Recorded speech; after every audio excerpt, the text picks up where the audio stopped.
यो अध्यात्मको सबैभन्दा सार बोकेको श्लोक हो। यसलाई मात्र मनन गर्ने हो भने पनि हामीले बुझिन्छ। त्यसैले गर्दा पूर्ण रूपमा अध्यात्म घटिसकेपछि पूर्णमा पूर्ण गरे पनि पूर्णै हो, पूर्णमा पूर्ण घटाए पनि पूर्णै हो। एकवटा पानी सागरबाट झिके पनि त्यो लेभल घट्दैन र सहज गाग्रो पानी लगेर जल लगेर साधारणमा खनाए पनि लेभल बढ्दैन।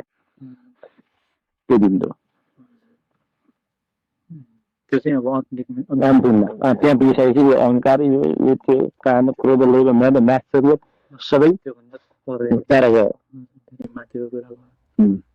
तर अब हामी त अब त्यो बिन्दुकै प्रयास त छौँ होइन। तर पुग्ने थियो यसमा ठोकर खाँदै यसलाई बोक्दै यसलाई विसर्जन गर्नको लागि साधना गर्दै कहिले हल्का हुँदै कहिले गरौँ हुँदै यही पुग्ने हो। त्यहाँ पुग्न यो बिचमा आइँदा यसलाई कसैले हार्म गर्छ भने भर्खरै छ सिकारु छ गर्दैछ प्रयास गर्दै छ भनेर बुझ्नुपर्छ।